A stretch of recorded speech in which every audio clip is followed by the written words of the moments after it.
Komið sæl og verið velkomin í bókarapp við Rauðaborðið. Við ætlum að vera duglega að tala bækur eiginlega á öllum sviðum fram að jólum og líka meira þess að eftir jól. Við ætlum að halda áfram. Við Vigdís Grímsdóttir tökum viðtal við svona skáld og rithöfunda og svo tek ég líka viðtöl við og við ætlum að prófa svona nokkur form.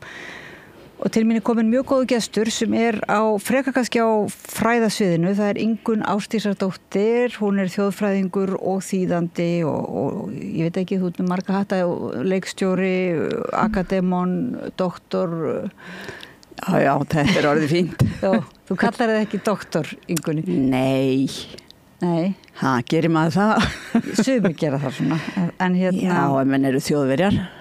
Við höfum nú verið hérna með lið við Rauðaborðið sem heitir Fréttir frá Færeyjum og höfum verið að tala við Karl Jóhann Jensen sem svona okkar fréttarittari færeyska pólitík og eiginlega bókmenntapólitík líka og þess má nú geta að þú þýddir hans stórvirki ósögur, sögur af djöfulskap.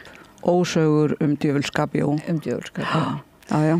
Það gríðarlegt. Það nú orðið allt í síðan. Já, en þú ert ólöt, verð ég að segja, að svona, þú ert ekkert að ráðast á garðin þar sem hann lægstur og núna fyrir jólin var að koma út þessi bók sem heitir Jötnar hundvísir, norrænar góðsagnir í nýju ljósi.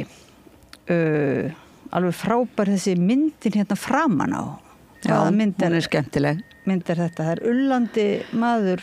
Nei, þetta kona. Þetta kona ríðandi á úlfi með snáka fyrir tauma og þetta mynd af þetta sem sagt rista á myndsteini frá því 600 og bergmálar sögu frásögn Snorra Sturlusonar bálför Baldurs þegar að búið að drepa hann með mistilteininum og þá segir Snorri frá því að það þurfa að sækja konu frá Jötunheimum til að hrinda skipinu úr vör og þetta sem sagt og hún komi ríðandi á vargi eða úlfi sem sagt með og sé með snáka fyrir tauma og já, að mínu mati eru frásagnir Snorra dálítið málum blandnar. Hann mjög skapandi í sínum skrifum. Já, ég hlusta á fyrirlestur, ég búin að vera að bíða eftir þessari bók af því að þú hérst fyrirlestur það sem að þú varst eiginlega svona dálítið að bara afbyggja Snorra Sturluson eða svona komið alveg nýjar pælingar. Ég geri það dálítið í þessari bók vegna þess að Snorri notar goðakvæði eddukvæða sem heimildir þeirra góðsagna sem að hann síðan skrifar en hann bæði túlkar þessar heimildir og til dæmis þau erindi úr eddukvæðum sem að hann birtir í sínum skrifum eru sem sagt þau lúta hans vali og hann birtir bara það sem hentar inn í hans túlkun og hans frásögn og hann náttúrulega að skrifa þetta löngu eftir að þessi kvæði verða til og þannig að hann já, að mínu mati þá hann ekki alveg nægilega ábyrg heimild norrænar góðsagnir. Innan fræða heimsins hafa menn aftur á móti bara mjög almennt tekið frásagnir hans sem næstum því heilagan sannleik og ekki skoðað að líkt því nægilegri gagnrýni hans frásagnir í tengslum við í tengslum við upprunasagnirnar. Það náttúrulega ekki hægt að tala upprunasagnir í rauninni vegna þess að við vitum ekkert hvenær þær urðu til. Þessar sagnir sem goðakvæðin segja frá. En það alveg ljóst að þær verða til í forsögulegum tíma, einhverju fornæsku, löngu fyrir ritunar kunnáttu, hugsanlega upphaflega sögur sem síðan breytast í kvæði eftir því sem að þær varðveitast í munnlegri geymd og fá á sig knappara form og tengjast átrúnaði mjög líklega og verða þá svona fá á sig þetta kvæðaform. Síðan breytist í þeim sjónarhornið eftir því sem kristnin og fyrst kannski æsirnir verða meira ráðandi heldur en eldri forneskjugoð og sjónarhornið verður svona meira andstætt þeim verum sem ég að fjalla í þessari bók sem eru jötnarnir í goðakvæðunum og í þessum sögnum. Það hljómaði svona manni þegar þú varst að tala þetta það hljómaði svolítið nútímalegt eða samtímalegt að þú varst kannski að ögra ákveðin svona polariseringu eða þannig þar sem að jötnar væru og vargar væru einhvern veginn svona jafnvel þetta var ákveðin kallpungalestur, það ekki á... Já og nei. Og líka jörðin. Hver átrúnaður þarf að hafa sína óvini. Þú veist, alveg eins og æsirnir verða óvinir þegar kristnin tekur yfir, þá verða jötnarnir óvinir þegar að æsirnir taka yfir og verða ráðandi goð sem að gerist með breyttri samfélagsskipan væntanlega einhver tíman kannski á fyrsta árþúsunduru. Þá verða jötnarnir einhvers konar andstæðingar. Snorri tekur þetta upp og lýsir þeim beinlínis sem einhverjum bara andstæðingum, fjendum, óvinum sem að vilja ekkert frekar en að tortíma heiminum. Það sem að ég að gera núna í þessari bók að taka þessar verur óháð þessu sjónarhorni eftir því sem hægt reyna að skoða þær hlutlaust, tína upp allar þær leifar og leifabrot þar sem að jötnar eða jötunkonur eru nefnd í kvæðunum og skoða óháð ásonum og þeirra sjónarhorni. Og þá koma í ljós alveg fullt af mjög merkilegum hlutum sem að ég tel að séu til marks eldri átrúnað, til marks að jötnar hafi ekki alltaf verið svona neikvæðir, svona miklir fjendur og andstæðingar, heldur jafnvel hafi þeir verið eldri átrúnaðargoð. Þeir hafi gegnt miklu hlutverki og stóru í átrúnaði fólks og verið alltaf því hálgerðar helgiverur. Það sem lafir inni í þessum sögnum meiri sé að Snorri kemst ekki fram hjá því öllu saman að jötnarnir eru til dæmis partur af sköpun heimsins. Þeir muna sköpun heimsins, þeir muna allt frá öndverðu, allt frá því að jörðin verður til. Þeir búa yfir þessari þekkingu. Þeir eru að sumuleyti sköpun heimsins. Einhvers konar sköpun verður til úr líkama jötuns í hugum manna. Æsirnir þurfa að leita til þeirra til þess að geta náð tökum á og yfirhöndinni yfir þeirri þekkingu sem að jötnarnir búa yfir. Þeir þurfa að ná yfir höndinni yfir konum þeirra, geta þeim börn til þess að viðhalda á einhvern hátt lífinu. Æsirnir eignast ekki börn með sínum eigin konum. Þeir þurfa jötnameyjar til þess. Og fleira, meiri sé að hluti, þeir get ekki gert ákveðna hluti nema að leita til jötna. Og kvæðin sýna þegar að maður skoðar þetta dálítið svona frá þessu sjónarhorni, hvað er í gangi þarna, þá kemur í ljós að það eru æsirnir sem eru árásarmennirnir, aggressorarnir, þeir sem ráðast inn til jötnana og ræna og drepa og nauðga og eru bara verulega andstyggilegir, en sjónarhornið er alltaf það að æsirnir meiga þetta allt.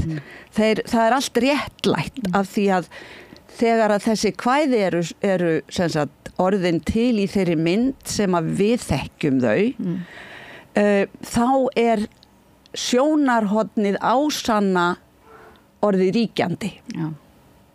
Þannig að það er réttlætt og Snorri réttlættir að þetta er eitthvað sem er það nauðsynlegt að brjóta undir sig að eins og náttúrulega bara nýlendur setjum tíma að hafa einhvern veginn réttlætt að bara þetta við urðum að gera þetta til þess að byggja upp blómlegt samfélag, þá urðum við að en þú ert að segja þetta, þau eru að stela þekkingunni og raunverulega lífskraftinum einhvern veginn og eigna sér en þakka ekki fyrir það eða... Nei, þeir gera það nú aðalega með því svo þegar þeir eru búin að ná í það sem þeir vilja þá drepa þeir bara jötnana sko.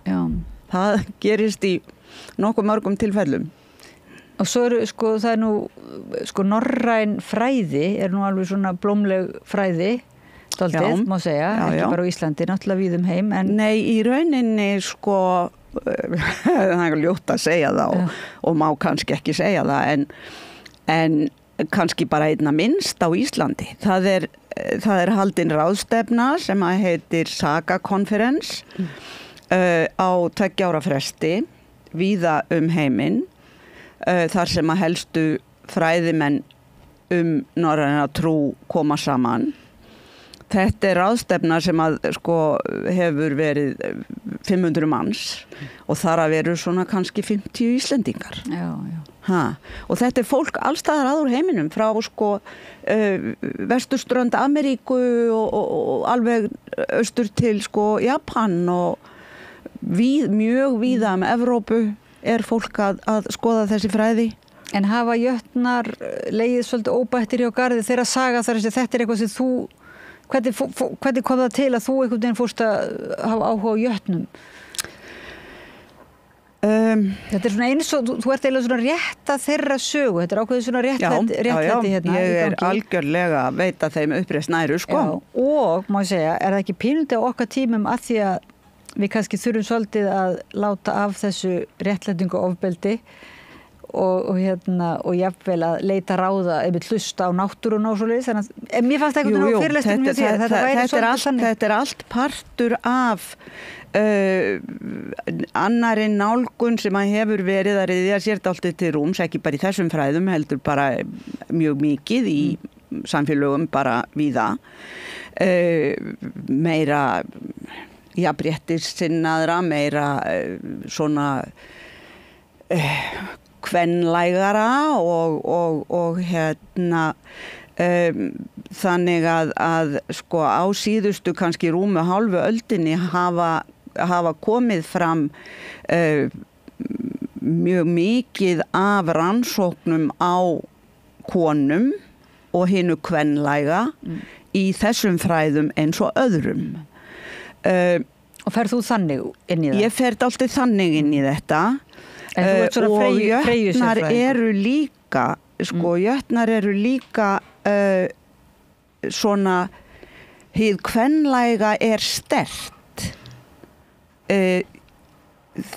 þegar þeir eru annars vegar þeir tengjast jörðinni þeir tengjast vatni þetta er mjög algengt í trúarbrögðum að sem sagt jörð og vatn sé til marks hið kvenlæga á meðan að yfirborðið himinin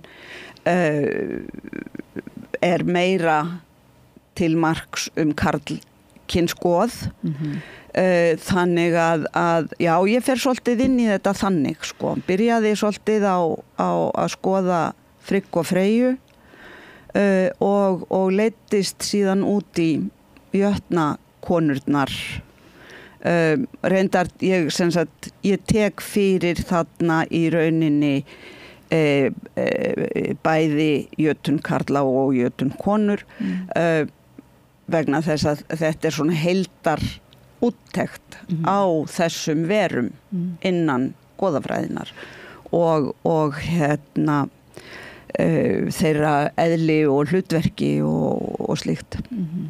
Þannig núna bara ekki nóg að lesa Snorra, það verður líka að lesa Ingunni. Það verður líka að lesa Ingunni. Og þetta sko svolítið viðamikil rannsókn líka bókin þín sem var svona svolítið grundvallaritt Frigg og Freyju. Hvað hét hún aftur nú? Hún heitir það Frigg og Freyja, kvenleg góðmögn í heiðnum síð. Já, kvenleg góðmögn í heiðnum síð, svo flottur undirtitill líka.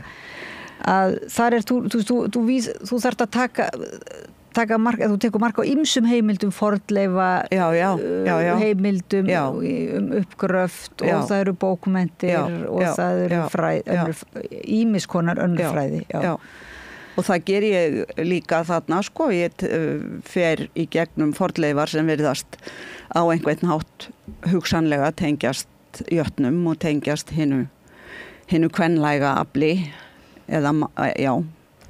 og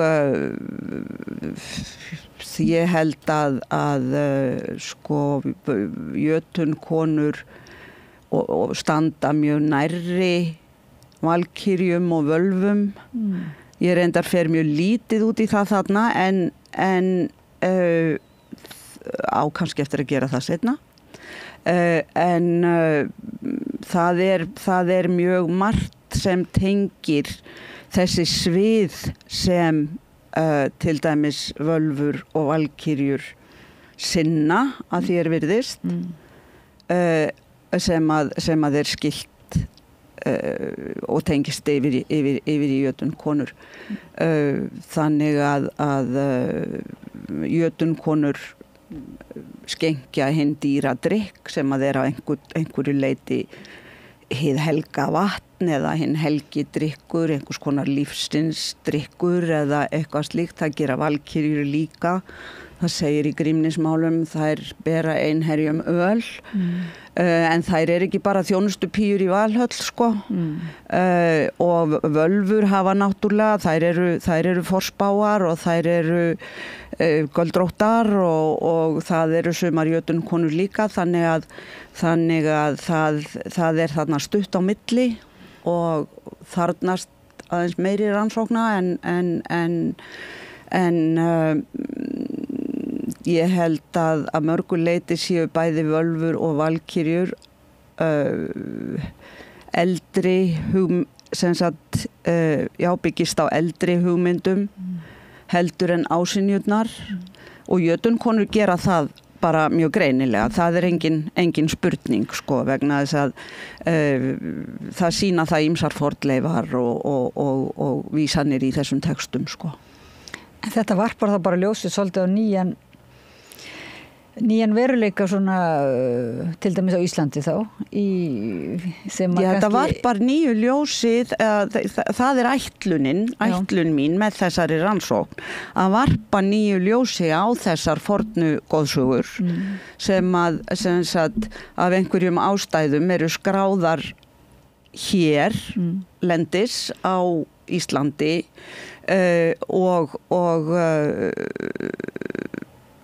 en þær hafa örugglega sko orðið til í Skandinavíu eða á norðlægum svæðum. Þær verða ekki til hér.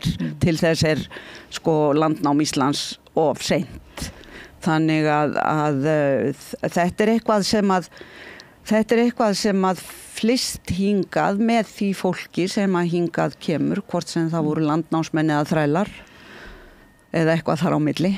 En þetta var bara líka svona ekki bara nýljósi á fræðin öll, heldur líka bara á þessa hugmynd líf landnámsfólks og svoleiðis sem er dálítið kannski, það er lítið vitað og mér dætti þegar þetta er alveg gríðarleg rannsókn sem að baki ein bók, hún er ofboðslega samt gaman að fletta og lesa, hún er fallega uppsett og svona dálítið býður mann inn í þennan heim svona, þetta er ekki bara fyrir þetta er ekki fyrir einhverja fræði nörda þetta er eiginlega fyrir Nei, henni er ætlað að vera fyrir hvoru tveggja, hinn almenna lesanda sem hefur áhuga á þessum efnum en hún er unnin sem sagt, það liggur að baki mjög sterk fræðileg rannsókn. Já, en það sem ég veit vera bara svo jákvætt að þú skuli náði að samt miðlaði sem sagt miðlaði á svona hvað er það? Já, svona örlátan máta en þá ætla ég að spyrja líður þér eins og sért svona búin og getur þú bara snúður að einhverju öðru eða er þetta bara rétt að byrja svona þarf ekki þá bara endur lesa allar íslenskar og mér líður náttúrulega ég er búin að, þú veist, þetta er margra ára vinna sem að liggur þarna baki og það er einhver svona mjög sérstök tilfinning að vera búin Nei, það er ýmislegt fleira sem að mér langar til að skoða sem að ekki komst fyrir þarna og hérna já, ég veit það ekki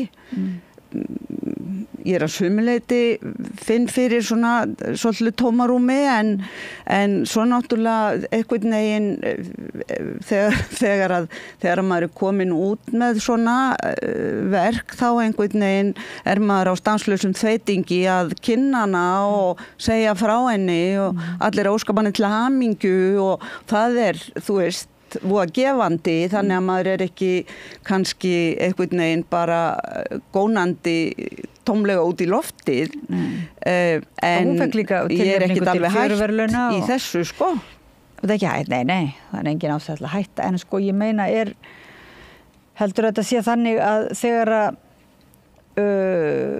norrænu fræðingarnir koma saman þarna á ráðstefnunni, þessir 500 í heiminum heldur að þeir verði ekki að kynna sér aðeins og íta á up-to-date takkan þannig að það sé ekki bara með gömlu stöðluðu túlkunina frá Snorra gamla. Það getur vel verið að þeir þurfi svolítið að gera það. Ég veit ekki það ég var nú að segja einhvers staðar frá því núna daginn.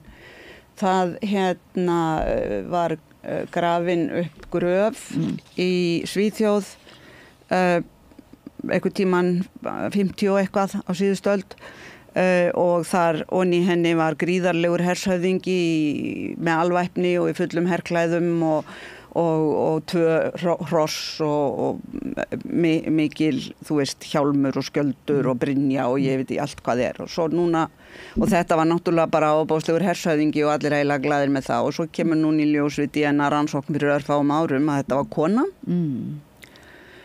og það varð allt vitlaust og bara gamlir fræðimenn alveg bara í lange banir voru bara ótrúlega fúlir og sögðu bara þetta gengur bara ekki, þetta getur bara ekki verið, þetta bara stenst ekki þeir eru bara bullaðir ekkert að marka þessa menn en þeir urðu nú reyndar að éta það svona í sig vegna þess að þetta voru óyggjandi bein konu en svona hugarfarsbreyting getur alveg tekið tíma eins og við vitum. Já, þannig að þú þarft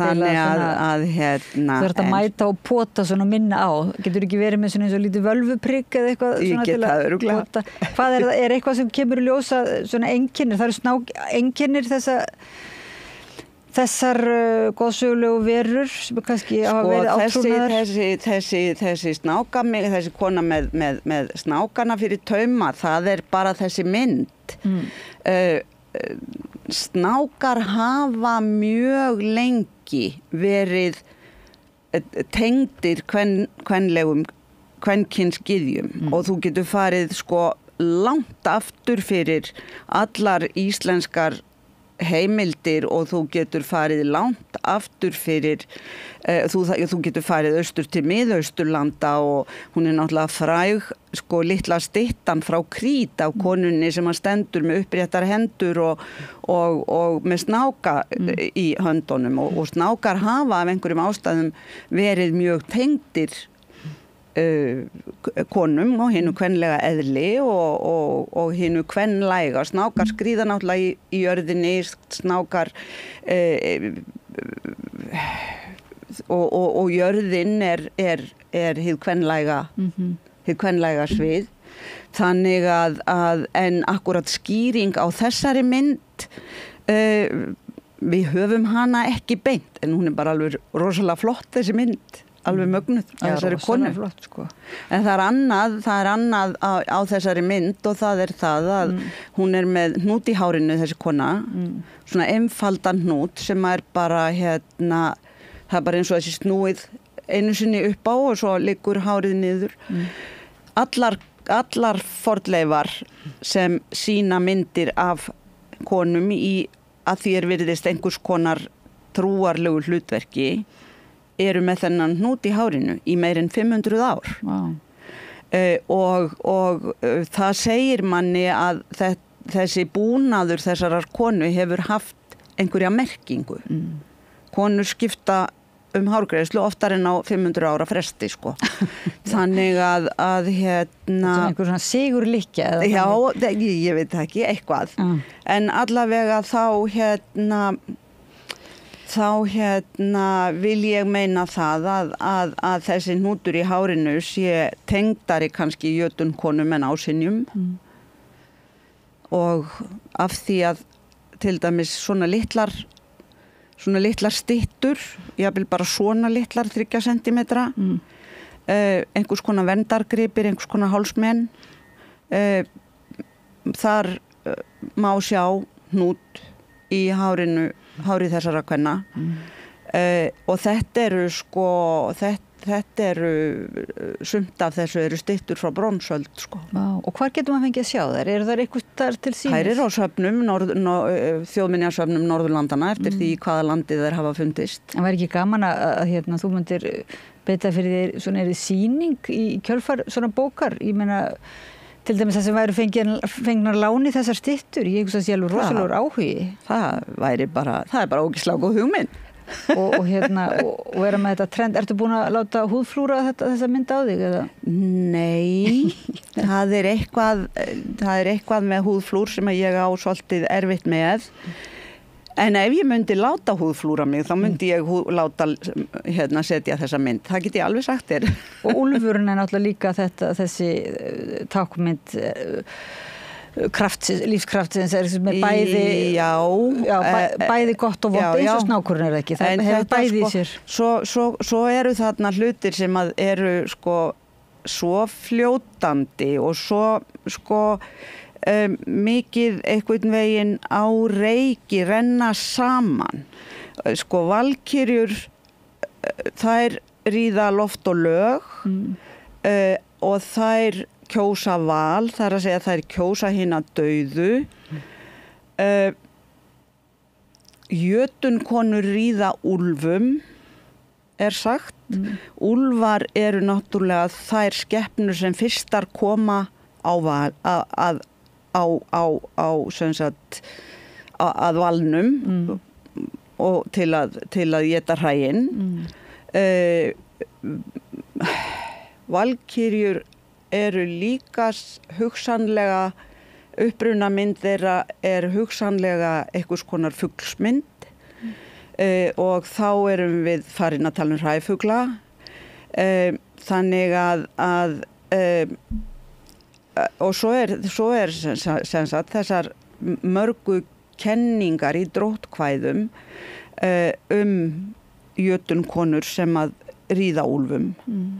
Og þetta flýtur allt saman og af því að það sem ég er að gera þarna er að gera grunnrannsókn á jötnum og það var bara, hitt hefði bara orðið og mikið að ætla svo að fara yfir í einhverja sem sagt svona framhaldsrannsókn með þessar kvenlegu persónur sem að svona rosalega mikið flot á milli. Þannig að það kannski það sem ég gerir næst. Hvað veit maður? Og ekki líka flot á milli ef við tækjum sko allar gyðjur svona í ýmsum góðsögum heimsins, þá bara þær gyðjur sem eru með snáka, þá eru þar ansi margar. Já. Þannig að það væri ákveðin svona snákabandalag. Já, það gæti alveg verið, sko. Já. Það nóg að gera, sem sagt. Þú þyrftir að vera með sýningu og leiksýningu. Svona, þetta mikla svona erkitýpur líka. Þetta rosalega sterkar týpur og ertu að breyta alveg týpu hlutverkunum í íslenskum, eða norrænum, má ekki segja íslenskum, norrænum góðsögnum. Þetta miklu svona ríkulegur og flottara leikhús núna, eftir þessa rannsókn. Kannski, hvað veit maður? En eigum að bara vísa áhorfendum og hlustendum á að lesa þessa bók. Lesa þessa bók. Akkur eru jötnar hundvísir? Getur þú sagt okkur bara í lokin, akkur eru þeir hundvísir? Já, af hverju eru sumir hundleiðinleir? Það af því að þeir eru rosalega leiðinleir. Og ef menn eru hundvísir, þá hljóta þeir að vera rosalega vitrir. Ekki satt? Og það svolítið eins og tenging þá við úlfinn kannski? Úlf? Nei, ég er ekki viss það, sko. Þetta áherslu atkvæði bara. Áherslu atkvæði, já. Jötnar hundvísir.